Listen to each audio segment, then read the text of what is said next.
Bien, mes chers collègues, bonjour à toutes et à tous.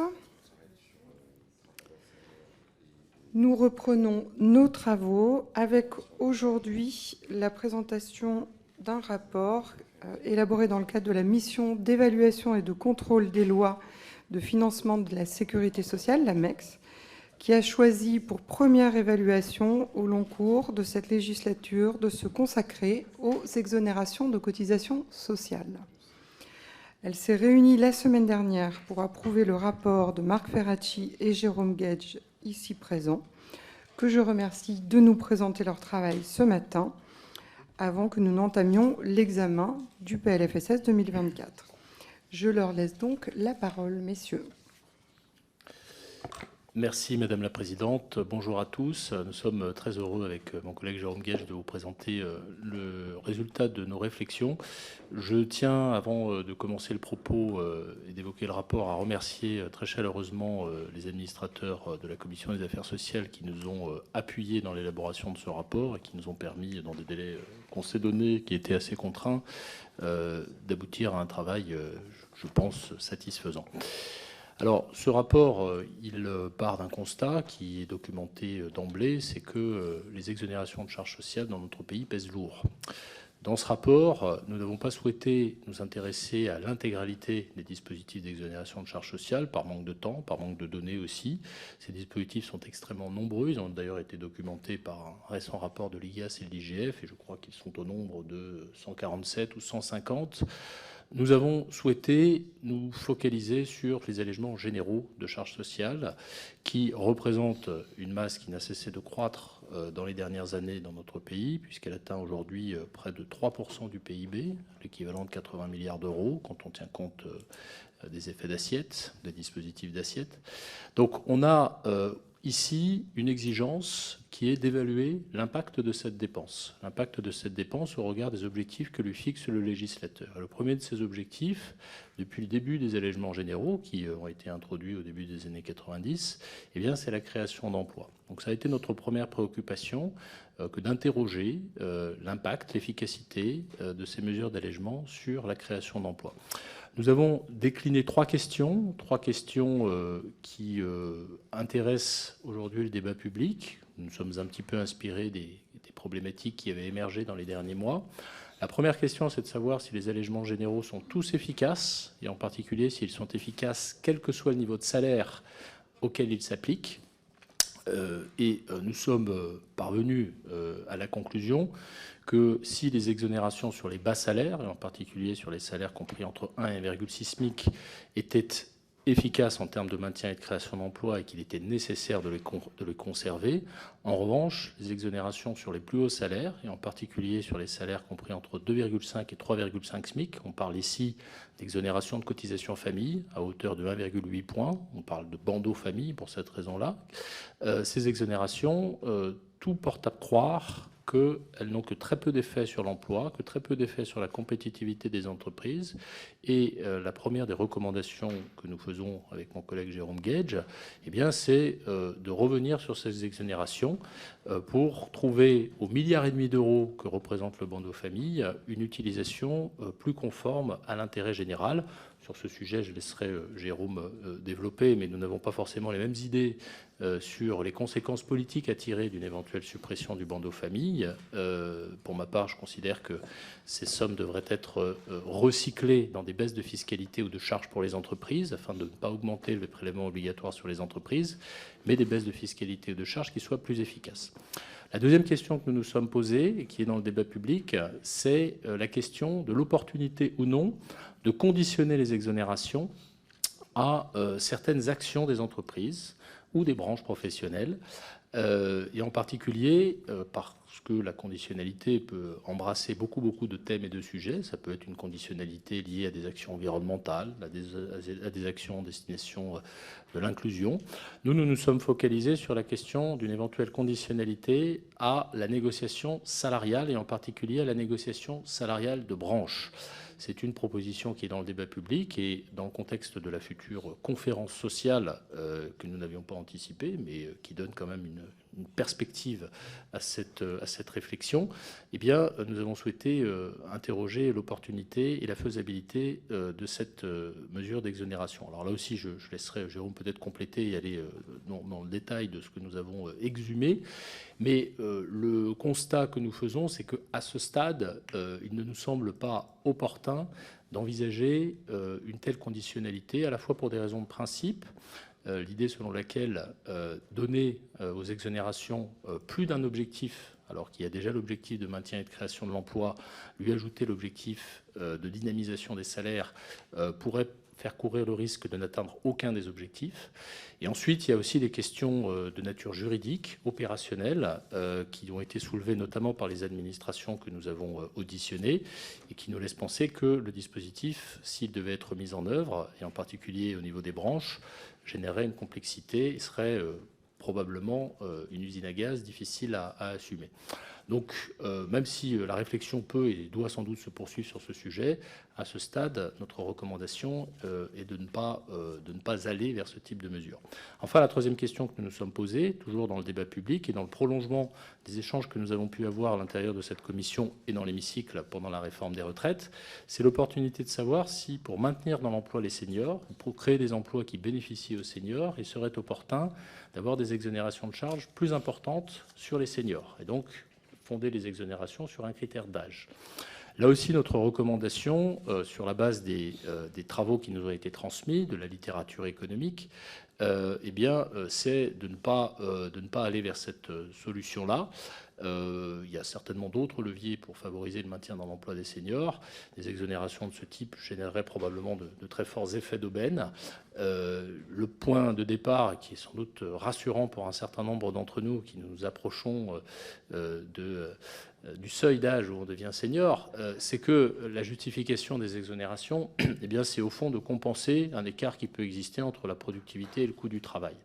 C'est la raison pour laquelle on cible les exonérations sur les bas salaires, c'est-à-dire sur les gens les moins productifs, pour lesquels, évidemment, le coût du travail peut être plus élevé que la productivité.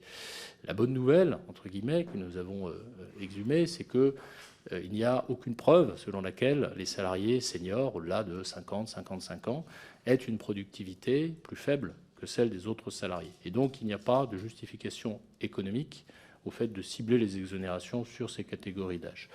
Voilà, je ne vais pas être plus long, je vais laisser Jérôme compléter et préciser, parce que j'ai été évidemment très, très général, et je pense que nos échanges permettront d'aller au fond des choses.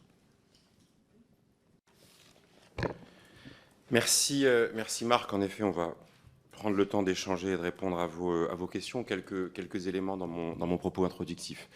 D'abord, c'est un exercice un peu inédit que de participer à cet exercice d'évaluation des exonérations de cotisations sociales.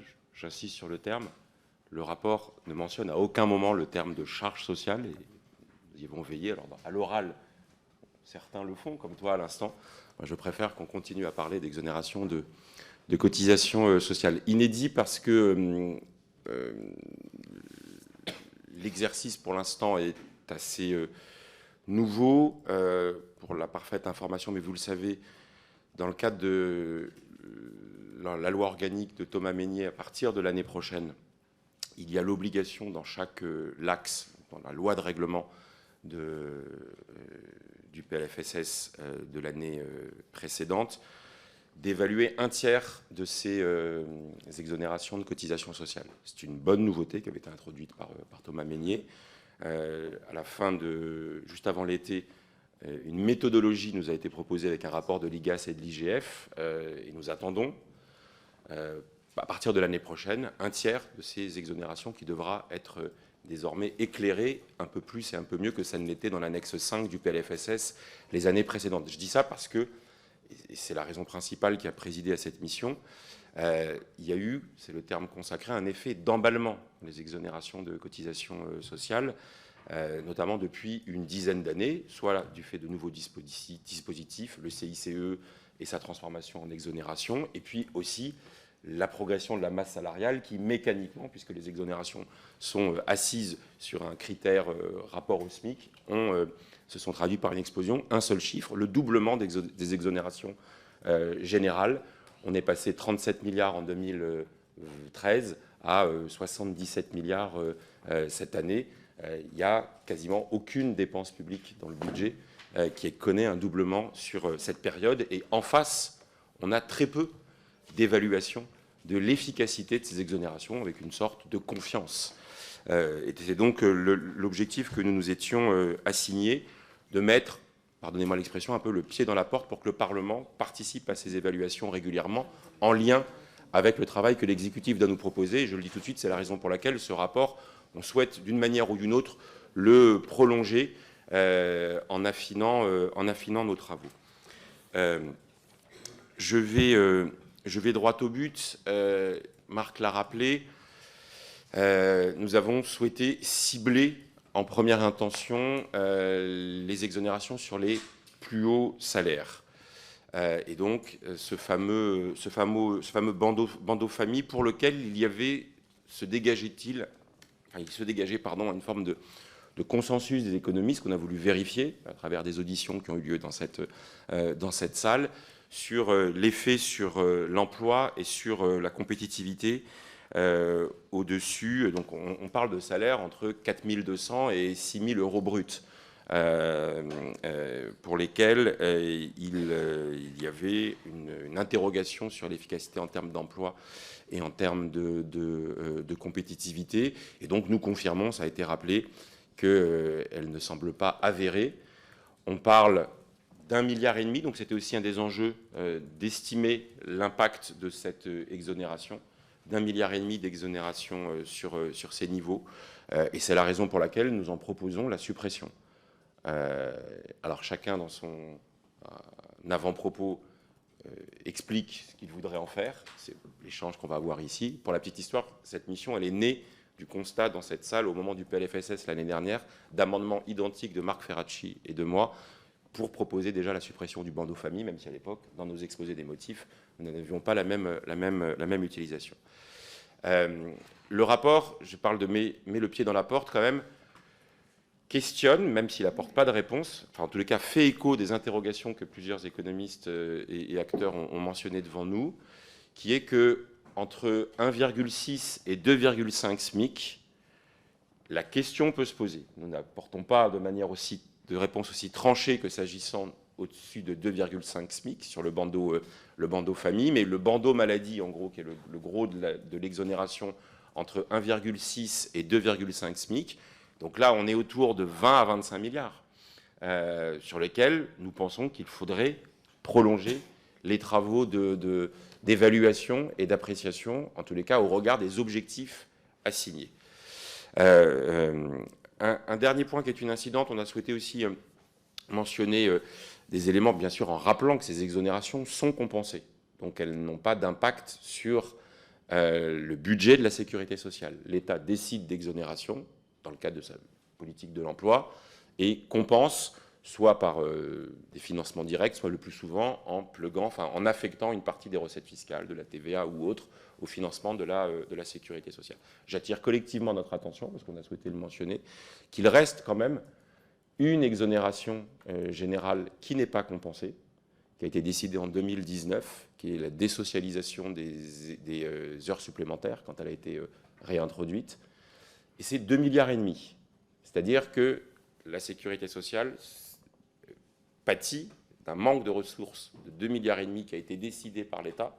Et au moment, puisqu'aujourd'hui le PLFSS nous est présenté, avoir en tête que c'est presque un tiers du déficit de la sécurité sociale qui nous est présenté dans le PLFSS aujourd'hui, c'est parce que l'État ne compense pas une exonération qu'il a lui-même décidée. Voilà. Je pense que ça vaut le coup de se rappeler cette donnée. Alors, je vais aller vite sur l'autre volet qui a été mentionné, qui est la question de la conditionnalité, puisque le débat a eu lieu. Donc, on rappelle dans le rapport les positions des organisations syndicales sur cet objectif de conditionnalité. D'abord, on a voulu faire un peu d'archéologie en rappelant ce qu'on ne connaissait pas forcément, on peut se le dire tout à fait honnêtement, qu'il existe déjà un principe de conditionnalité qui a été introduit par la loi du 3 décembre 2008 sur l'obligation de négociation annuelle sur les salaires. Et ce qui a été intéressant de constater, vous avez les chiffres dans le rapport, c'est qu'il y a cette obligation, mais qu'il y a eu très peu de sanctions. Les chiffres ont été rappelés dans le rapport. On était entre 2009 et 2015 entre 75 et 325 entreprises qui ont été sanctionnées pour des montants dérisoires, 1 million à 10 millions d'euros. Bref, au total, sur toute la période, à peine 25 millions d'euros de sanctions pour des entreprises qui n'ont pas respecté l'obligation de négociation annuelle. Et donc, comme le rappelait Marc, la question de la faisabilité a été posée et tout se cristallise à ce stade. À ce stade, il n'est pas apparu praticable d'introduire cette logique de conditionnalité dans le point qu'on a retenu, qui est celui des branches pour lesquelles les minima conventionnels sont inférieurs au SMIC, notamment pour celles des entreprises vertueuses, mais qui seraient dans une branche qui le serait moins. Je considère là aussi que pour autant le débat n'est pas clos. D'abord parce que d'autres éléments de conditionnalité autre que celui-ci peuvent être mis sur la table, sur la qualité de l'emploi, sur l'égalité femmes-hommes, sur la RSE, sur la transition écologique, et que au-delà de l'aspect de la faisabilité, des données qui peuvent être recueillies, alors bien sûr c'est une contrainte pour les entreprises, mais au moment où on met des conditionnalités à plein d'endroits, il n'est pas inenvisageable que ça puisse être le cas des entreprises, mais je ne veux pas qu'on anticipe sur le débat qu'on doit et qu'on peut avoir. Voilà, je ne veux pas être moi non plus long sur la mesure d'exonération liée à l'âge. Là, pour le coup, on a un consensus qui s'est clairement dégagé en termes à la fois de faisabilité et d'opportunité. Voilà, mais il y a tellement d'autres sujets que je vous propose qu'on ait l'échange maintenant en fonction des interrogations des uns et des autres. Merci. Merci, messieurs les rapporteurs. Nous allons donc entendre les orateurs de groupe, en commençant par Madame Janvier pour le groupe Renaissance.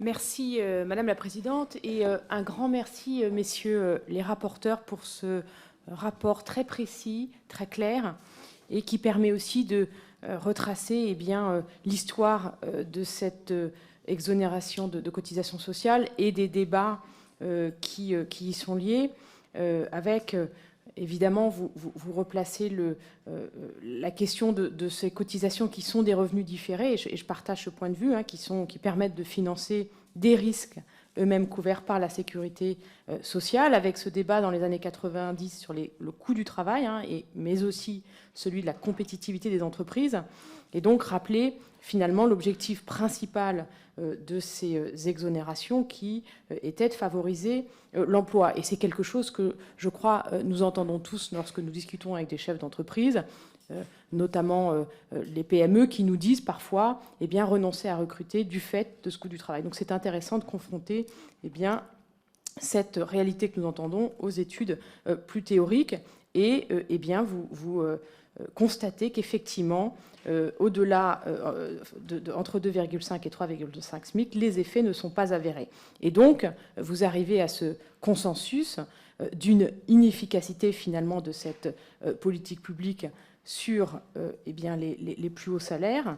Et donc, la proposition que vous faites de supprimer ce bandeau famille, cette exonération, avec malheureusement, je dirais, un désaccord sur la façon dont nous pourrions utiliser cette économie réalisée de 1,5 milliard. Et donc, ma première question est de savoir s'il ne serait pas possible que nous arrivions au sein de cette commission à nous mettre d'accord sur cette suppression de ce bandeau famille, en laissant peut-être de côté la question de son utilisation, ou en arrivant, pourquoi pas, à une solution consensuelle. Je vous remercie. Merci. Madame Mélin, pour le Rassemblement national. Merci, Madame la Présidente. Merci, messieurs les rapporteurs, pour votre deuxième présentation de votre rapport, qui est très intéressant, je dois le dire. Il était urgent d'évaluer les conséquences objectives et l'impact des exonérations sociales massives et des exemptions d'assiette au regard des 80 milliards qu'elles représentent, cela est évident. De même il est évident qu'il était indécent de ne pas l'avoir fait mieux et plus tôt. Découvrir qu'éventuellement, dans un a priori réaliste, 5 à 10% de ce montant serait inefficient. Ce sont 4 à 8 milliards qui correspondraient à tout autant de recettes en sus ou de compensation d'État en moins, selon le point de vue. C'est d'ailleurs aussi le montant d'économie espéré dans les mesures présentées par le ministre des Comptes publics ces jours-ci. Les allègements généraux vont retenir mon attention. C'est un des 3 piliers de votre étude. Il représente les 3/4 des niches sociales rapportées au ROPS et 96% rapportées au secteur privé. Il profiterait en particulier aux petites entreprises, que nous soutenons bien évidemment, et porte avant tout sur les bas salaires de 1 à 1,6 SMIC. Selon vous, ce ne serait pas un mécanisme de trappe à bas salaire, et c'est là que nous ne partageons pas votre avis. Car les secteurs concernés sont évidemment des secteurs en tension aujourd'hui, l'hôtellerie, la restauration, les services administratifs et de soutien. Or, ils ont la particularité d'être non délocalisables.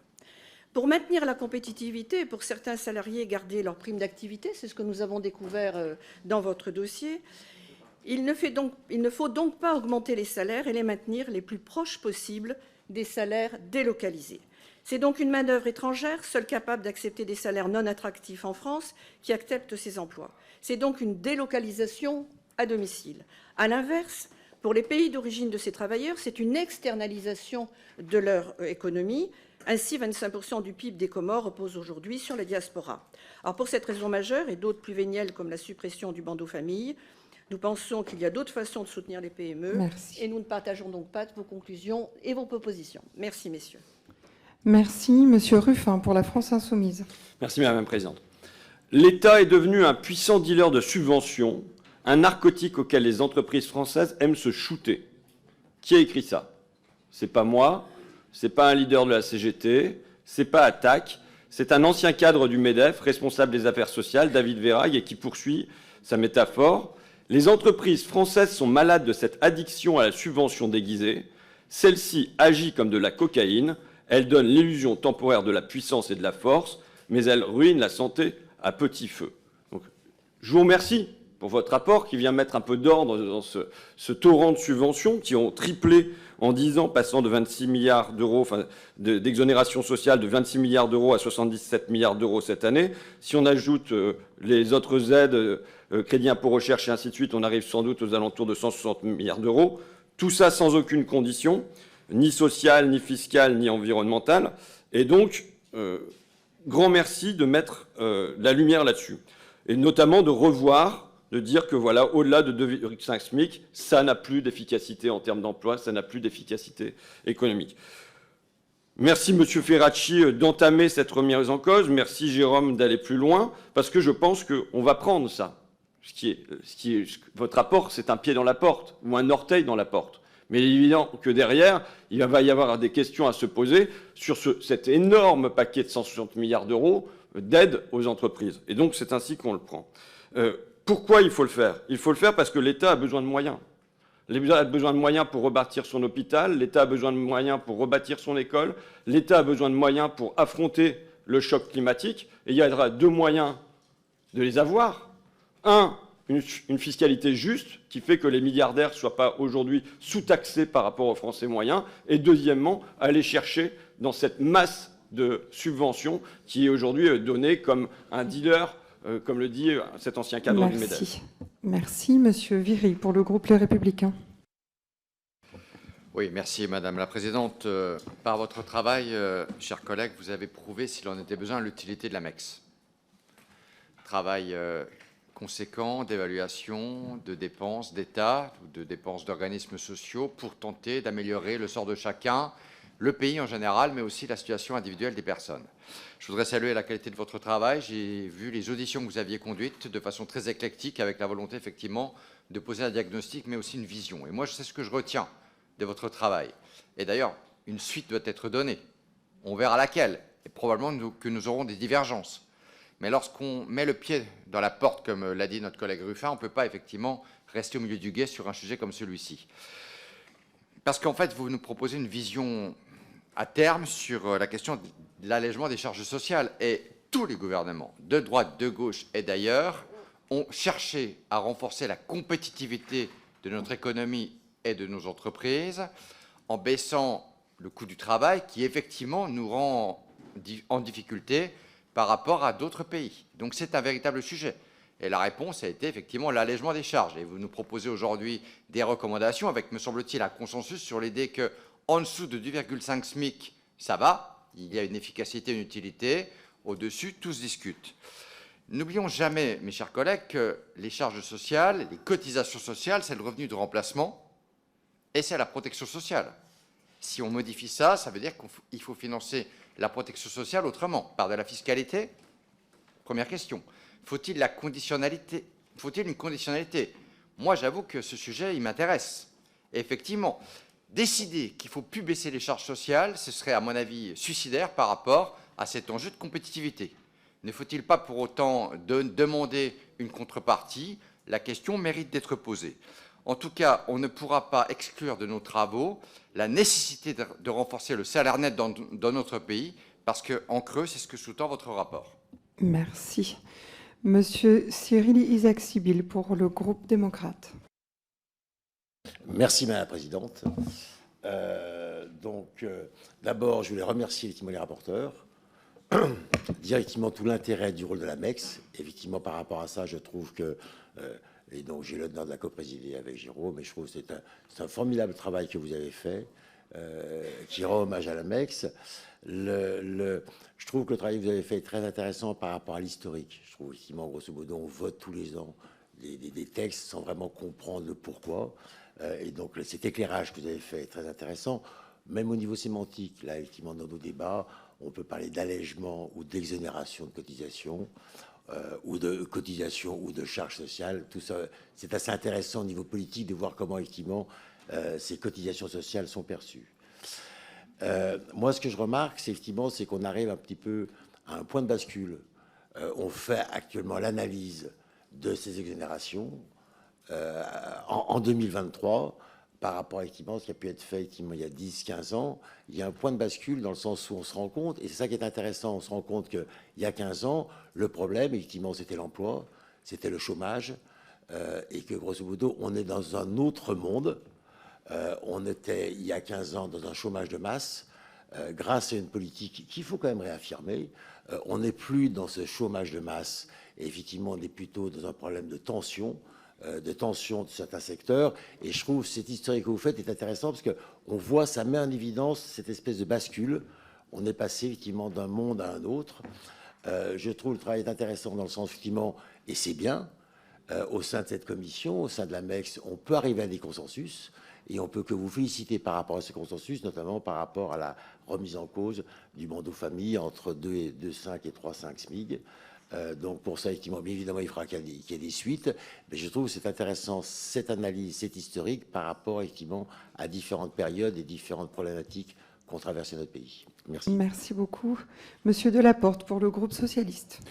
Merci, Madame la Présidente. Je trouve qu'il est précieux d'avoir des moments comme celui-ci en commission des affaires sociales. Parce que, pour une fois, on peut dépasser les préjugés, les idées reçues, et mettre à plat finalement une situation et se dire qu'à partir de ce constat sans appel que vous faites dans votre rapport, il y a des éléments pour légiférer. C'est finalement tout l'inverse de ce qu'on est en train de faire aujourd'hui en séance où on légifère sans constat. Voilà, merci Monsieur Gage, merci Monsieur Ferracci d'avoir su travailler en bonne intelligence pour mettre en avant un certain nombre d'éléments. J'aurais deux questions ou deux pistes de réflexion, mais il y a quand même un long débat depuis plus d'une dizaine d'années, mais M. Gage était ici même quand on réfléchissait notamment, il faut le dire, au CICE et à la question de la conditionnalité des aides. Vous montrez donc que ça pourrait, enfin, vous l'avez esquissé dans votre discussion, mais est-ce que vous pourriez aller un peu plus loin là-dessus sur peut-être ce qui reste encore à trancher, mais comment est-ce qu'on pourrait conditionnaliser ces aides pour les rendre plus efficaces? Quelles sont les pistes qui pourraient nous amener derrière à travailler à des amendements éventuellement transpartisans, on peut l'espérer, pour faire en sorte qu'il n'y ait pas d'une dépense d'argent public superflue? Enfin, une deuxième question il y a 2,5 millions d'exonérations, 2,5 milliards pardon, de charges liées à l'exonération des heures supplémentaires qui ne sont pas compensées et qui grèvent le budget de la sécurité sociale, à l'heure où finalement on cherche des économies de bout de chandelle sur différents sujets. Est-ce que vous ne pensez pas qu'il y a là un enjeu public à ce que l'État assure la compensation de l'exonération des heures supplémentaires pour rééquilibrer un déficit artificiellement creusé? Voilà. Merci. Monsieur Jernigon, pour le groupe Horizon. Oui, merci Madame la Présidente. Mes chers collègues, donc, je tiens tout d'abord à remercier donc, les deux rapporteurs pour le travail donc, que vous avez accompli dans le cadre de ce rapport sur le contrôle de l'efficacité des exonérations donc, de cotisations sociales. Face à l'impératif d'une allocation transparente et démocratique des fonds publics, plus que jamais dans notre contexte qui nécessite une réduction de la dépense publique pour permettre de nouvelles avancées, votre rapport se penche sur les implications des allègements de charges sociales accordés aux entreprises qui enregistrent, vous le montrez, une croissance substantielle pour culminer à près de 80 milliards. En particulier, pour les tranches salariales élevées, peuvent avoir un effet trop limité sur l'emploi. Comme vous, je pense qu'il est de bon sens et primordial de systématiser l'évaluation d'impact des dépenses publiques et, comme vous l'avez souligné, de remettre en cause celles dont l'efficacité n'est pas avérée, comme ici l'AMEX le permet. Votre rapport soulève également la question de l'adaptation des exonérations pour favoriser davantage l'emploi des seniors, offrant ainsi une base solide pour un dialogue constructif sur cette question cruciale. Je suis en accord avec votre perspective selon laquelle une exonération supplémentaire pourrait ne pas surmonter efficacement les défis qui limitent le taux d'emploi des seniors. Il me semble que simplifier les contrats destinés aux seniors serait une meilleure solution pour une intégration sur le marché du travail. Favoriser l'adoption de ces contrats pour les entreprises me semble plus judicieux que de toujours proposer des incitations financières qui ont prouvé à plusieurs reprises leur échec lorsqu'elles sont pensées seules.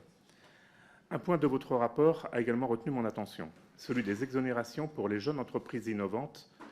Les propositions récentes du député Paul Midi concernant l'élargissement de ces exonérations se sont accompagnées de projections et selon celles-ci, un investissement d'un peu plus d'1 milliard d'euros pourrait entraîner la création de 100 000 emplois. C'est une proposition ambitieuse et je souhaiterais savoir si vous avez étudié cette piste et si elle correspond à votre vision d'accentuer le ciblage des exonérations en vue d'atteindre le plein emploi. Merci. Merci. Monsieur Pétavy, pour le groupe écologiste. Merci, Madame la Présidente. Et je tiens également à saluer le travail donc, des deux rapporteurs. Alors, rapport Charpin de 92, rapport Malinvaud de 2001, rapport Gallois de 2012. Depuis 30 ans, les rapports s'enchaînent, promettant une baisse du chômage contre une baisse des cotisations sociales des entreprises. Depuis 30 ans, les gouvernements successifs font la part belle aux caprices du MEDEF et à la grande fable de la théorie du ruissellement. Aujourd'hui, nous disposons enfin d'un rapport qui a le mérite de remettre en question l'efficacité de ces milliards de cadeaux aux entreprises. Car, comme le constate à juste titre notre collègue Jérôme Guedj, ces exonérations constituent d'abord une perte de recettes pour la puissance publique et pour notre système de santé. Rien qu'entre 2019 et 2022, en pleine crise sanitaire, le montant cumulé des exonérations de cotisations a représenté 278 milliards d'euros. 278 milliards d'euros, alors que 5 milliards d'euros seraient nécessaires pour endiguer la crise de l'hôpital public, que 9 milliards financeraient la prise en charge de la dépendance et que pour 13 milliards d'euros, nous pouvions nous passer donc de la réforme des retraites. Ces exonérations en masse qui, dans le cas du bandeau famille, s'avèrent d'ailleurs particulièrement inefficaces sur l'emploi pour les salaires entre 2,5 et 3,5 fois le SMIC, ce rapport a également le mérite d'étudier la pertinence du conditionnement des exonérations sociales à des objectifs sociaux. Car, avec 80 milliards d'euros d'exonération et 144 milliards d'aides publiques annuelles, nous considérons que nous avons assez signé de chèques en blanc à des entreprises et qu'il est temps qu'elles prennent leur part de responsabilité pour répondre à l'urgence sociale et climatique. Nous attendons donc beaucoup de la Commission et de l'AMEX pour contribuer à une meilleure information des députés sur le conditionnement des exonérations à des impératifs sociaux et écologiques dans un contexte où le culte de la croissance passe toujours plus devant l'objectif d'atteindre la pleine santé pour toutes et tous. Merci. Monsieur Dharréville, pour le groupe GDR. Merci, Madame la Présidente. Je voudrais à mon tour remercier Marc Ferracci et Jérôme Guedj pour ce travail au sein de l'AMEX. Bon, moi, j'aurais aimé qu'on parle aussi un peu des vertus de la cotisation, en fait. Parce qu'en réalité, toutes ces exonérations, elles reposent sur une sorte d'idée reçue sur lesquelles les cotisations seraient par nature nocives, et notamment nocives pour l'emploi. Alors moi, je pense que ces exonérations massives portent atteinte à la cotisation, au principe de cotisation. Et je crois qu'il faut réhabiliter ce principe de cotisation. Et ces exonérations massives, au moment où elles montaient en charge, elles ont accompagné une montée en puissance de la crise du système de santé. Donc je crois que ça devrait nous interroger. Alors, dans le constat que vous faites et l'interrogation que vous portez sur les effets de ces exonérations, j'en partage une partie. Je trouve que c'est déjà bien de mettre en cause les exonérations liées au salaire, entre guillemets, au-dessus de 2,5 SMIC. C'est pas tous des hauts salaires, d'ailleurs. Cela dit, je crois qu'il y a dans ces politiques qui ont été menées une confusion. C'est-à-dire que ça n'est pas à la sécurité sociale de financer les politiques de l'emploi. C'est à la puissance publique de financer, et donc à l'État, de financer les politiques de l'emploi. Or, quand on décide de produire des exonérations de cotisations, en réalité, on fait financer par l'impôt, donc pour partie par les salariés, ce qui auparavant relevait de la cotisation patronale. Donc il y a un transfert qui s'opère dans le partage des richesses.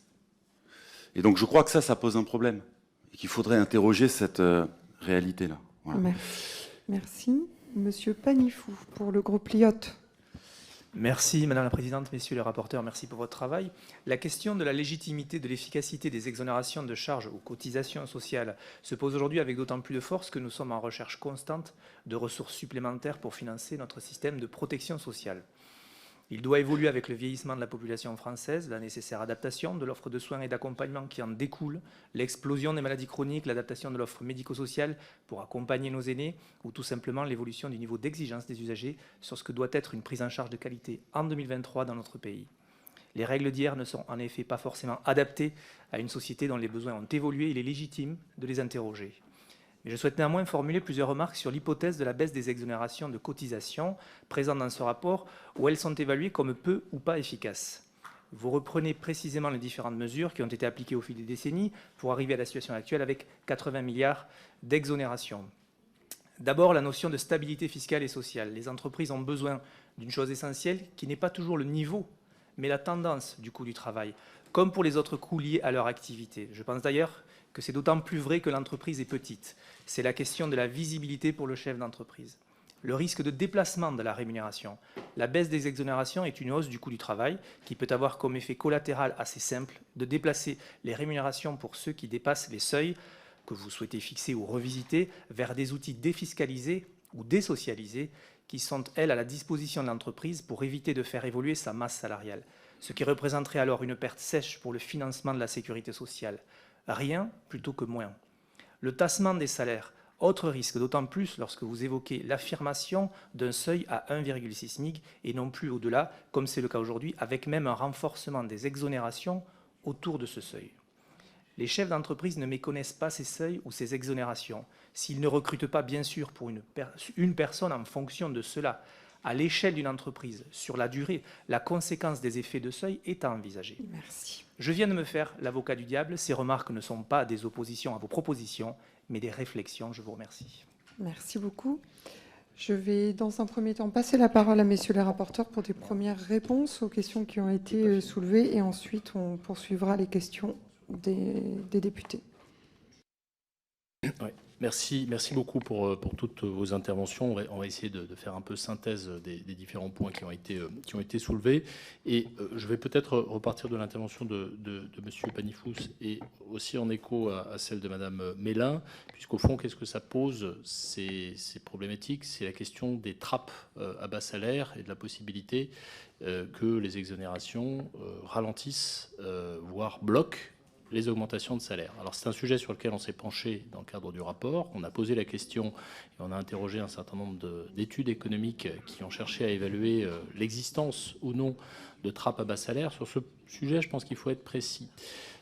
Par trappe à bas salaire, on entend l'idée que, au-delà de certains niveaux de salaire, eh bien, il n'y a plus aucune incitation pour l'employeur et pour le salarié à augmenter le salaire, tout simplement parce que la ponction sur le salaire brut est trop importante, ou parce que la perte de certains éléments de rémunération, et on pense en particulier à la prime d'activité, rend moins intéressante l'augmentation salariale. Sur ce sujet, que disent les études? Les études disent qu'à proximité des seuils, je reprends la réflexion qui vient d'être faite, à proximité des seuils, on ne constate pas de point de masse, c'est-à-dire d'un grand nombre de salaires qui soient bloqués un peu en deçà des seuils. C'est en cela qu'il nous est possible de dire que les études, en l'état actuel des connaissances que nous avons, ne mettent pas en évidence de trappe à bas salaire. Est-ce que ça signifie que, notamment entre 1 et 1,6 SMIC, il n'y a pas de ralentissement ou de frein à l'augmentation salariale qui soit engendrée par l'existence des exonérations? C'est une question à laquelle que nous laissons ouverte, mais ça n'est pas stricto sensu une trappe à bas salaire. Pourquoi est-ce qu'il y a possibilité d'un frein aux augmentations de salaire, notamment entre 1 et 1,6 SMIC? Parce que vous avez la coexistence de deux points de sortie. Vous avez le point de sortie des exonérations générales à 1,6 SMIC, qui ensuite débouche sur ce qu'on appelle le bandeau maladie, entre 1,6 et 2,5. Et vous avez aussi le point de sortie de la prime d'activité. Donc il est possible que, dans le cadre de la négociation salariale qui a lieu entre un employeur et son salarié, à proximité de 1,6, l'employeur soit fondé à dire je n'ai pas d'intérêt à aller beaucoup plus loin que 1,6 parce que les exonérations vont chuter du fait de cet effet de seuil, et qu'en même temps, le salarié soit fondé à dire de toute façon, l'augmentation au-delà de 1,5 me fait perdre une partie de ma prime d'activité, et donc, au fond, trouvons un arrangement différent. C'est une possibilité que nous avons explicitement mentionnée dans le rapport, sur laquelle nous ne disposons pas des données, et en particulier des données croisées entre les entreprises et les bénéficiaires de la prime d'activité, pour répondre à l'existence de tels mécanismes. Et donc nous recommandons de poursuivre le travail et la réflexion sur l'existence de trappes à bas salaire, et en particulier entre 1 et 1,6 SMIC. L'autre point sur lequel je voudrais simplement revenir, c'est au fond l'interprétation qu'on donne aux résultats des études économiques qui disent qu'il n'y a pas beaucoup d'effets sur l'emploi des exonérations sur les hauts salaires. Pourquoi, au fond? Quel est le mécanisme? Fondamentalement, les effets sur l'emploi, ils dépendent de la manière dont les entreprises répercutent les exonérations ou pas sur les salaires des employés. Sur les bas niveaux de salaire, les employeurs répercutent assez peu les exonérations sur les salaires. Ça veut dire qu'elles gardent des possibilités d'embaucher ou d'investir, et c'est pour ça que les effets sur l'emploi et l'activité sont forts s'agissant des exonérations sur les bas salaires. Lorsque vous êtes entre 2,5 et 3,5 SMIC, les salariés ont un pouvoir de négociation plus important, parce qu'ils sont plus qualifiés, parce qu'ils sont face à un marché du travail qui est plus tendu, parce que le taux de chômage à ces niveaux de qualification est très faible, et il se passe qu'ils vont capter, à travers des renégociations salariales qui ont lieu à intervalles réguliers, tous les ans, ils vont capter le bénéfice des exonérations sous forme d'augmentation de salaire brut. Et concrètement, ces exonérations bénéficient moins à l'entreprise qu'aux salariés les plus qualifiés. Alors on pourra avoir une autre réflexion qui est de savoir s'il est pertinent de subventionner le salaire des salariés les plus qualifiés avec des exonérations. Il nous semble que l'objectif qui est poursuivi par les exonérations, c'est de soutenir et de maintenir l'emploi, et pas forcément de soutenir les salaires les plus élevés. C'est la raison pour laquelle on a ces résultats qu'on souhaite défendre. Voilà, je ne vais pas forcément être plus long. Si peut-être quand même, en réaction à la première remarque qui a été faite par Caroline Janvier sur l'opportunité pour notre commission de se prononcer. Bon, on ne va pas, je pense, se cacher derrière notre petit doigt avec Jérôme. On a, comme il l'a dit tout à l'heure, déposé des amendements l'année dernière qui, avec des arguments différents et une utilisation différente de ces sommes, préconisaient la suppression du bandeau famille. Je pense qu'on va faire de même, probablement pas des amendements évidemment similaires, parce qu'on a toujours des divergences sur l'utilisation à faire de ce bandeau famille. Mais tout ça pour dire qu'on aura à discuter dans notre commission de cette question-là, et on verra si un consensus se dégage sur la suppression. Je vais pas trop m'étendre, je vais te laisser peut-être évoquer le sujet de la conditionnalité, mais sur la conditionnalité, je ne veux pas doucher les ardeurs de notamment M. Pétavy qui a évoqué le sujet, mais je veux quand même rappeler que les conclusions de notre rapport, certes, ne s'attachent qu'à un sujet de conditionnalité qui est la négociation, et en particulier les négociations de branches. Est-ce que les branches négocient des minima qui soient au-dessus du SMIC? C'est ça la question qu'on s'est posée. Donc il y a évidemment d'autres sujets de conditionnalité qui peuvent être envisagés. J'attire simplement l'attention sur le fait que plus on raffine les critères de conditionnalité en introduisant des objectifs sociaux, des objectifs environnementaux, plus la complexité intervient dans la mise en œuvre d'un dispositif de conditionnement. Et il faut quand même faire attention à ça, parce qu'une des remarques et des critiques qui a été faite sur la conditionnalité, c'est justement cette complexité et le risque d'usine à gaz. Mais en tout cas, sur les minima de branche, notre conclusion est quand même assez claire, c'est qu'aujourd'hui, ça n'est ni opportun ni souhaitable. Je vais peut-être d'abord rebondir sur ce dernier point. Évidemment, je pense que le débat mérite d'être creusé. Et je l'illustrerai par ce que mon collègue Arthur Delaporte a fait l'autre jour dans la discussion générale sur le RSA, au moment où on introduit des conditionnalités sur le RSA. Il a pris un formulaire de demande d'exonération des cotisations sociales. C'est 2 pages une fois par an pour l'entreprise. Et dans le même temps, on est capable d'avoir quelque chose avec une granularité très fine pour un allocataire du RSA qui, tous les trimestres, doit fournir ses revenus et pour lesquels on va ajuster le montant de son allocation en fonction d'une situation très individualisée, composition du ménage, etc. Et donc, moi, je ne voudrais pas que l'argument de la simplicité, qui était un peu celui qui avait présidé au CICE, hein, pour dire les choses, voilà, on fait simple, on balance et puis on voit ce qui retombe. Voilà. Aujourd'hui, à l'ère du big data, des données qui sont quand même... parce que les autres éléments de conditionnalité, ça peut être la situation financière des entreprises. Alors c'est vrai que ça peut être compliqué, le niveau d'emploi, la qualité de l'emploi, etc. Mais c'est des sujets sur lesquels on est en capacité aujourd'hui d'avoir des informations quasiment en temps réel. Et donc, je pense qu'on peut laisser ouvert, mais ce sera l'objet du débat politique, la manière d'introduire ces éléments. Sur l'utilisation, Caroline Janvier, en plus ça fait écho à des échanges qu'on a sur d'autres sujets. Marc, il y a un an, et dans son avant-propos aujourd'hui, dit l'économie ainsi réalisée, c'est-à-dire, pas l'économie, mais la recette supplémentaire liée à la suppression de cette exonération, bref, le 1,5 milliard, Marc dit il faut le cibler sur ce qui reste de cotisation patronale entre 1 et 1,6 SMIC. Il n'en reste plus beaucoup au niveau du SMIC. Hein. On est passé de 42% au début des années 90 à 6% aujourd'hui, le niveau de cotisation au niveau du SMIC. Donc ça, là, c'est recentré sur là où il y a une présomption, une efficacité avérée. Voilà, je me suis corrigé. Moi, je pense que dans le moment, on peut réaffecter ces ressources vers des secteurs qui sont en besoin de financement. Et c'est pour ça que l'année dernière, mon amendement, c'était sur la branche autonomie. Ça répond à un des débats qu'on a régulièrement, de savoir quelles sont les ressources qu'on peut pour financer les EHPAD et les services à domicile. Est-ce qu'on est capable d'aller vers quelque chose ensemble? Moi, je vous le dis, je préférerais. On a fait une démarche transpartisane qui consiste à dire on est pour supprimer. Moi, je préférerais, on a eu l'échange, qu'on puisse avoir un amendement transpartisan, juste pour dire nous supprimons. Et on n'est pas obligé de dire à quoi on affecte.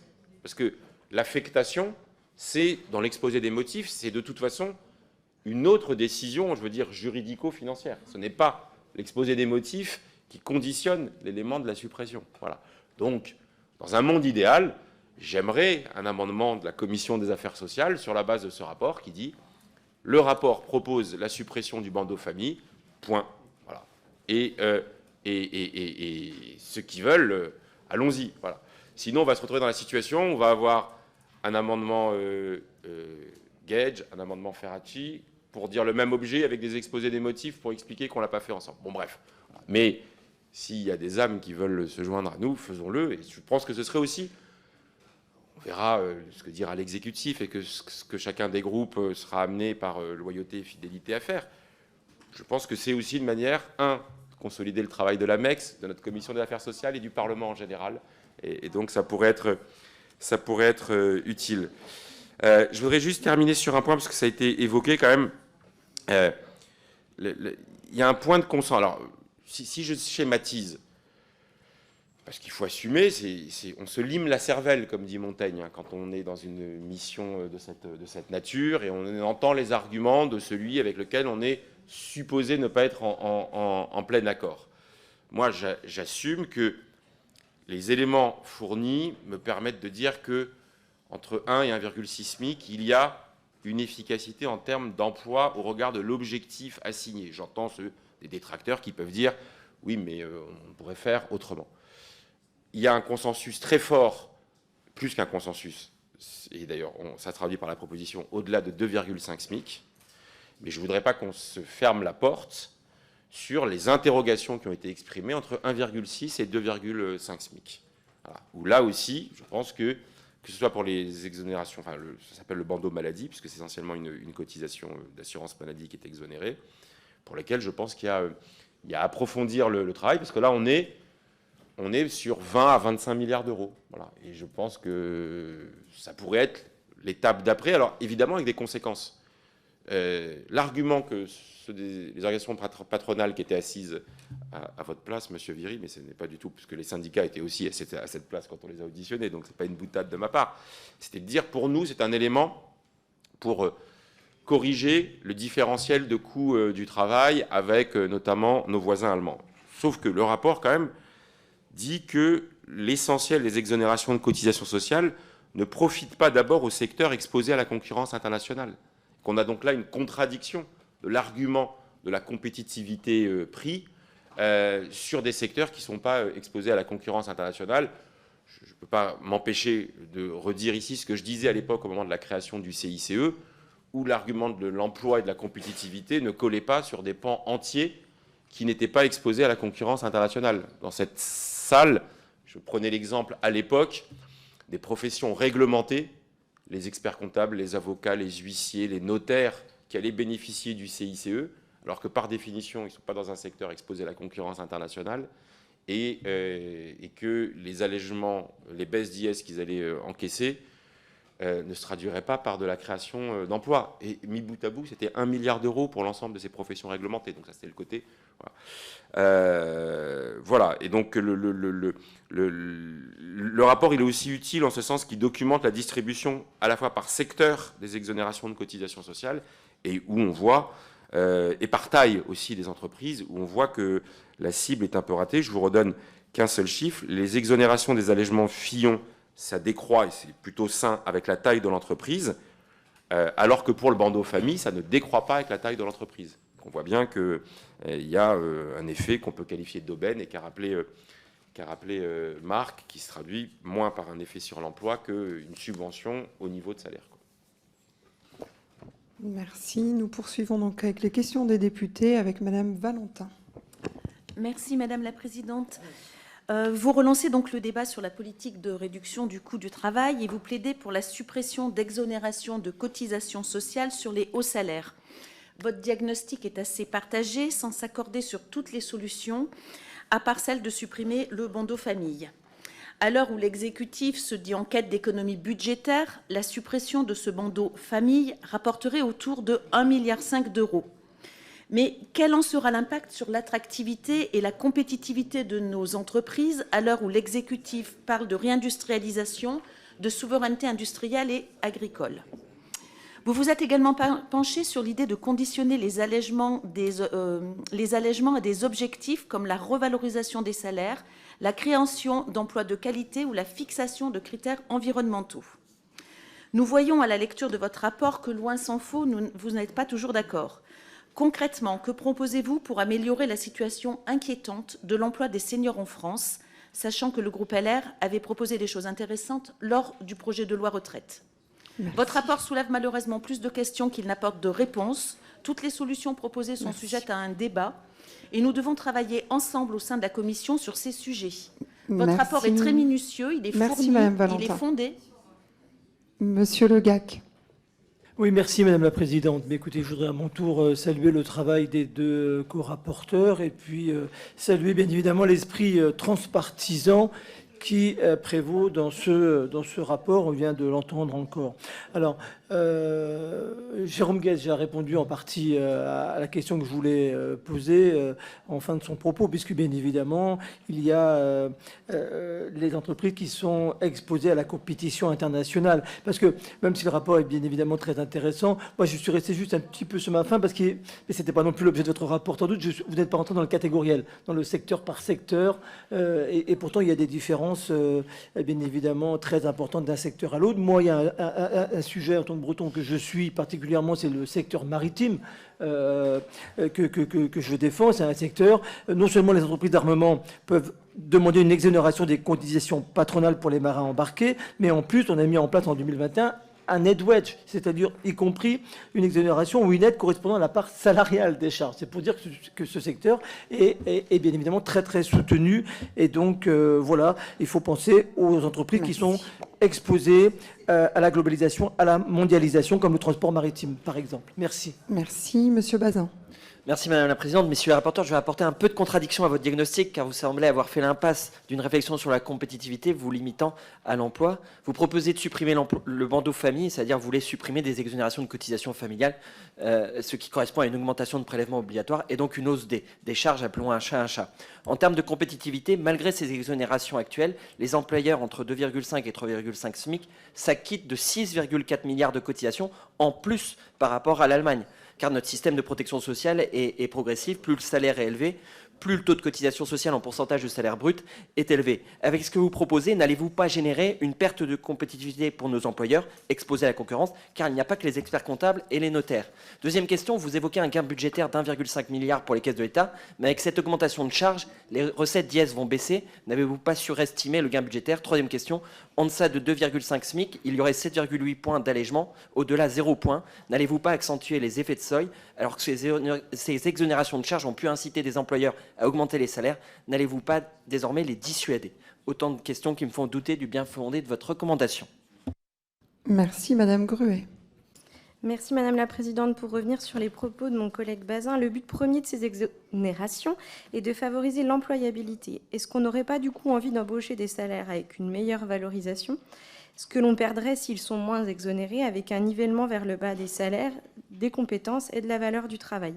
Monsieur Guedj l'a évoqué par rapport à la refonte du financement du secteur médico-social. On a des disparités territoriales fortes.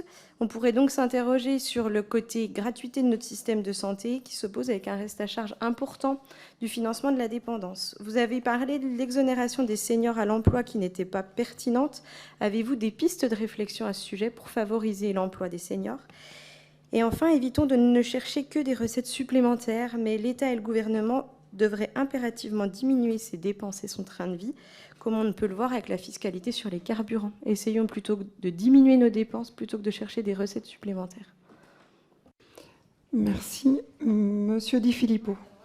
Merci, Présidente, et merci aux rapporteurs pour leur travail, en tout cas sur le plan technique. On voit qu'effectivement, les charges sur les salaires, à la fois salariales et patronales, globalement, elles peuvent aller de 37 à 70%. Dans la plupart des cas, on n'est pas loin des 60%. Et la question qui se pose dans la société d'aujourd'hui, où on a énormément de mal à tomber en dessous des 7% de chômage, et où je ne parle pas du taux d'inactivité, avec en 11 ans 50% de bénéficiaires du RSA en plus, eh bien, le point cardinal, c'est la valeur du travail. Et quand un salarié voit que entre le brut payé par l'entreprise et ce qu'il touche au final en net, il faut le diviser quasiment par deux, un peu moins, mais quasiment par deux, eh bien, il y a de quoi s'interroger. Et notamment sur le financement de notre modèle social, où on voit de plus en plus donc, des ménages, y compris dans les classes moyennes, qui ont l'impression de toujours tout payer, de bénéficier d'aucune aide. Et le chèque carburant dont a parlé le Président est encore un bon exemple, puisqu'il bénéficiera à des gens qui ont 14 700 € de revenus fiscaux par an. Autant dire, pas grand mot, notamment parmi les gens qui travaillent. Eh bien, on a un modèle généreux où vous avez d'un côté les gens qui payent toujours autant, voire tout, et d'un autre côté, ceux qui bénéficient exclusivement des aides. C'est une fracture dans notre société en termes de travail. Et donc, le but derrière la réflexion ne doit pas nous conduire à alléger des charges que sur des petits salaires, où on va enfermer des gens tout près du SMIC pendant toute leur carrière, mais bien d'avoir une réflexion bien plus large que ça sur l'ensemble des salaires et sur la revalorisation du travail et de tous les travails, notamment dans un contexte où la pyramide des âges fait que pour la génération qui arrive, eh bien, il y a des opportunités nombreuses comme jamais, pour peu que l'on veuille travailler. Merci, Monsieur Marchot. Merci Madame la Présidente, Messieurs les rapporteurs, je vous remercie pour ce rapport et les éléments qu'il apporte. Nous avons un niveau de prélèvement obligatoire historiquement haut, 45,4% du SMIC, et le rapport propose d'augmenter encore les cotisations sociales. Concentrer les exonérations de cotisations sur les salaires inférieurs à 1,6 fois le SMIC, c'est créer une trappe à bas salaire. Plutôt que de chercher à augmenter sans cesse le taux de cotisation ou remettre en cause des exonérations, mieux vaudrait se concentrer sur la baisse des cotisations, chômage, emploi des seniors et emploi des jeunes. Nous, au Rassemblement national, nous proposons une mesure depuis longtemps, favoriser et inciter les entreprises à augmenter les salaires nets de 10%. Comment ? En exonérant les cotisations, les hausses de 10% des salaires inférieurs à 3 fois le montant du SMIC. Cette mesure peut bénéficier à 90% des salariés, notamment aux classes moyennes, sans mettre en danger les TPE et les PME par une hausse du coût du travail. Alors, messieurs, à quand une mesure aussi juste, aussi un gagnant-gagnant finalement pour nos entreprises comme pour les salariés ? Merci, Monsieur Rattenon. Madame la Présidente, merci. Messieurs les rapporteurs, merci pour votre travail. Je note que les Outre-mer ne sont pas abordés. Est-ce que cela veut dire que vos constats sont les mêmes dans nos territoires? Est-ce que les allègements de cotisations sociales ont eu un impact différent ou spécifique sur l'ensemble, sur l'emploi et l'économie en Outre-mer par rapport à la France continentale? Si oui, pouvez-vous nous en dire plus? Par ailleurs, vous connaissez nos spécificités avec des taux de chômage records et un tissu économique fragile. Est-ce que vos préconisations valent aussi pour l'Outre-mer? En Outre-mer, nous avons un dispositif spécifique appelé l'ODEOM. Est-ce que vous avez pu étudier ce dispositif? Est-il efficace et faut-il l'améliorer? Enfin, vous savez aussi que les salaires sont plus bas chez nous dans le privé et que dans le même temps, il y a une surrémunération qui est accordée aux fonctionnaires par rapport à l'Hexagone. Est-ce que cette spécificité a été prise en compte dans vos travaux? Merci, Monsieur Dharréville. Merci Madame la Présidente. Je crois qu'il faut effectivement poursuivre la recherche, comme vous avez indiqué que ça semblait nécessaire, sur cette question de trappe à bas salaire, parce qu'une réalité est que plus les salaires sont bas, plus on est exonéré. Et donc, je crois que ça contribue en réalité aux politiques de modération salariale. Et donc, il faut poursuivre la recherche pour ne pas opposer emploi et qualité de l'emploi, pour ne pas opposer emploi et salaire, et pour préserver la part socialisée du salaire. Et il y a par ailleurs besoin de politiques de l'emploi qui, elles, soient mieux ciblées, notamment sur la taille des entreprises. Je constate qu'il y a une possible majorité, peut-être, qui est en train de se créer pour revenir sur certaines exonérations. Et moi, l'amendement qui sera proposé, je n'en doute pas, par nos deux co-rapporteurs, je le signe. Et cet argent, je n'ai pas de doute, on trouvera à l'utiliser. Merci, Monsieur Véry. Oui, Madame la Présidente, moi je voulais revenir sur la question de l'emploi des seniors. On sait qu'actuellement on cherche la martingale pour remettre en situation de travail ou permettre le retour à l'emploi d'hommes et de femmes de plus de 50 ans. Et pour avoir écouté un grand nombre d'acteurs de ce secteur d'activité, d'employeurs, le coût du travail des seniors est a priori un frein.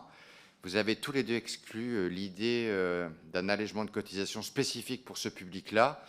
J'aimerais connaître ce qui fonde, selon vous, la position qui est la vôtre. Moi, j'avais peut-être à tort l'idée qu'un coût allégé pour recruter un senior pouvait être un facteur incitant à l'emploi de ces hommes et à ces femmes qui sont, hélas, victimes de préjugés et de discrimination sur le marché du travail. Merci, Monsieur Panifou. Merci Madame la Présidente. Oui, je voulais profiter de cette réflexion sur la légitimité actuelle des exonérations qui existent pour aborder la question de la valorisation du travail et répondre à une hypothèse d'utilisation de la remise en cause de cette exonération si elle était mise en place. Et ça n'a pas, je crois, été évoqué dans le rapport. En tout cas, c'est une proposition, c'est-à-dire de transférer à l'euro près l'exonération de ces cotisations patronales sur une réduction des cotisations salariales pour augmenter de manière très concrète et nette le revenu de tous les salariés français avec une conséquence absolument neutre pour les comptes publics. Ce serait simple et concret. Je vous remercie. Merci, Monsieur Mathieu. Merci Madame la Présidente. J'espère que la volonté, la velléité, je ne sais pas comment dire, de la proposition d'amendement commune survivra à un 49.3. En tout cas, moi, je compte sur votre binôme, Monsieur Guedj, dans le cadre de ce rapport qui, paraît-il, à l'oreille du Président pour que le message puisse passer. En tout cas, ce serait une bonne chose. C'est très intéressant d'avoir ce pas de côté par rapport aux exonérations de cotisations sociales. Simplement une réflexion. Moi, je regrette d'entendre certains propos qui sont des propos un petit peu du vieux monde entre le Front National social qui explique qu'il faut ruiner la sécurité sociale pour augmenter les salaires nets et LR qui est resté aussi figé dans un monde ancien et nous parle de générosité du système de sécurité sociale. Il n'y a pas de générosité, chers collègues, c'est l'argent des travailleurs. Tout simplement, qui a été produit avec le travail des travailleurs, puisqu'il n'y a de création de richesse que dans la mise en œuvre du travail. Donc il n'y a pas de générosité. Arrêtez de vous en prendre tout le temps aux cotisations sociales. Si vous voulez un système à l'américaine, dites-le franchement. Merci. Merci, Monsieur Jernigon. Oui, merci Madame la Présidente. Je crois qu'il y a des choses qui sont quand même difficiles à entendre de la bouche de certains quand on entend presque que les patrons sont des gens qui se font de l'argent en dormant. Je crois qu'il ne faut pas confondre les sociétés du CAC 40 et les 4 millions de chefs d'entreprise qui rament tous les jours et pour qui, les économies de charges sociales permettent d'employer et surtout de maintenir l'emploi. Alors bien sûr, si on supprime une masse importante d'allègements, je ne dis pas qu'il ne faut pas en retoucher quelques-unes, c'est forcément du résultat en moins et ça veut dire que c'est de l'IS en moins. Et je pense qu'il y a un rapprochement à faire entre l'économie qui serait faite sur les exonérations de charges et la perte d'impôt sur les sociétés. Je crois qu'il y a aussi une réflexion sur la prime d'activité, où la prime d'activité a été mise en place pour, donner un plus à celui qui travaille par rapport à celui qui ne travaille pas. Et est-ce qu'il ne faudrait pas que la prime d'activité soit intégrée dans les salaires, tout simplement? Augmenter les salaires et supprimer la prime d'activité, il y a peut-être une réflexion sur le sujet. Merci. Nous avons donc deux nouvelles questions. Je redonne la parole au rapporteur pour y répondre. Merci à tous pour vos questions. Alors là aussi, je ne vais pas forcément répondre point par point, mais j'ai groupé certaines thématiques qui sont revenues dans plusieurs interventions, et notamment celle de Madame Valentin, de Monsieur Bazin, de Monsieur Viry sur deux sujets qui sont la compétitivité et l'emploi des seniors.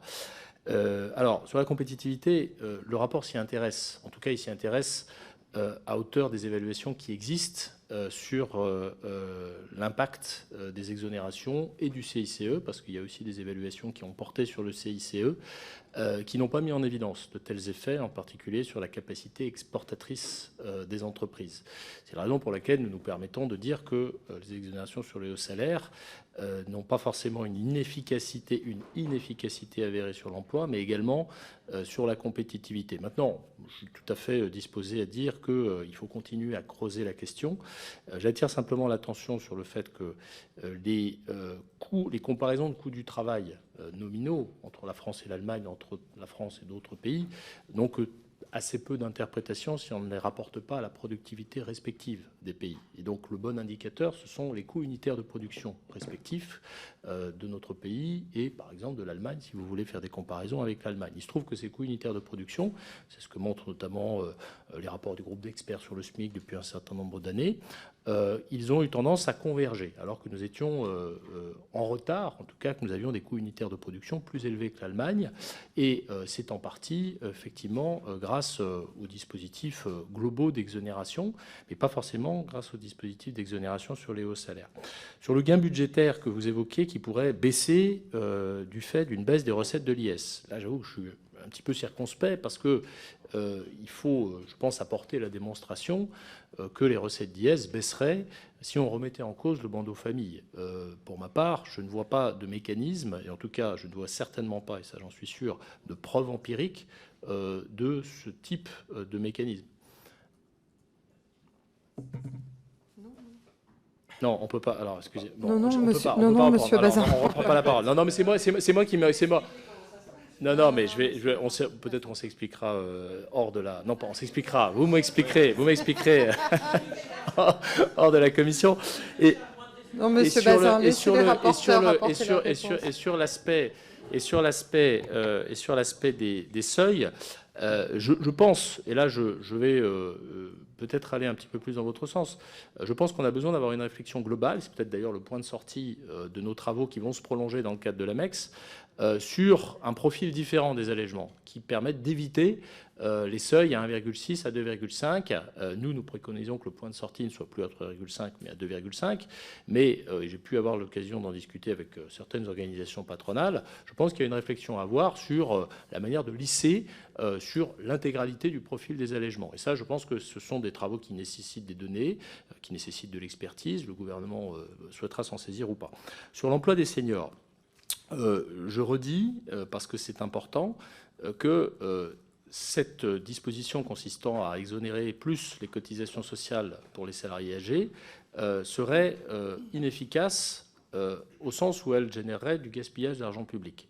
Pour certaines personnes, ça générerait probablement du maintien ou de la création d'emplois, mais pour beaucoup d'autres, ça générerait des effets d'aubaine, pour les raisons que j'ai indiquées tout à l'heure, c'est-à-dire que beaucoup de salariés seniors ont une productivité suffisamment importante pour ne pas voir leur emploi menacé, quand bien même on supprimerait les exonérations, quand bien même on ne leur appliquerait pas des exonérations plus importantes.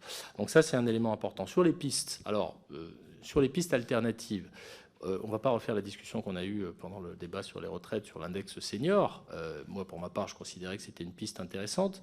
J'attire votre attention sur le fait que les partenaires sociaux vont avoir à négocier sur ce sujet-là, qu'un document d'orientation va leur être envoyé incessamment par le gouvernement pour opérer une négociation interprofessionnelle. Je pense qu'il y a un certain nombre d'enjeux qui sont sur la table, et notamment le fait de compenser les personnes qui sont au chômage au-delà d'un certain âge et qui peuvent être réticentes à reprendre des emplois parce que on subit parfois, quand on est senior, une forme de décote salariale liée au fait qu'on arrive au chômage avec des niveaux de salaire un peu plus importants que les autres salariés après avoir progressé à l'ancienneté tout au long de sa carrière, et qu'il peut être utile de compenser les personnes qui sont dans cette situation-là pour les inciter à reprendre un emploi. Ça fait partie des pistes qui sont sur la table, notamment dans le cadre de la négociation assurance chômage pour les partenaires sociaux. J'espère qu'ils iront dans cette direction-là. Et j'en termine avec un autre élément qui a fait l'objet d'annonces et auquel je suis moi-même très attaché, c'est de généraliser, pour changer la culture des entreprises vis-à-vis des salariés seniors, des dispositifs de testing. Le ministre Olivier Dussopt a annoncé qu'un testing sur l'accès à l'embauche des seniors serait lancé dans les prochaines semaines. Et j'en profite pour faire un peu la promotion d'une proposition de loi que j'ai déposée pour généraliser ces dispositifs de testing. Donc je pense qu'ils peuvent aboutir à des changements de comportement. Voilà, peut-être juste un point de rebond sur le point de M. Marquiot et cette proposition que vous avez défendue lors de la précédente niche du Rassemblement national. Alors je ne vais pas refaire tous les échanges qu'on a pu avoir à l'occasion de cette proposition. J'avais beaucoup d'arguments pour dire que ce n'était pas une bonne proposition, pour des raisons de principe, pour des raisons d'opérationnalité, pour des raisons de complexité. Je m'en tiendrai au simple constat qui est que votre propre rapporteur a déposé à l'occasion de cette proposition de loi une demande de rapport au gouvernement pour en étudier la faisabilité, ce qui est quand même relativement inédit s'agissant d'une proposition de niche. Donc ça, je pense, révèle les failles et les limites de cette proposition, et je n'irai pas plus loin dans le détail.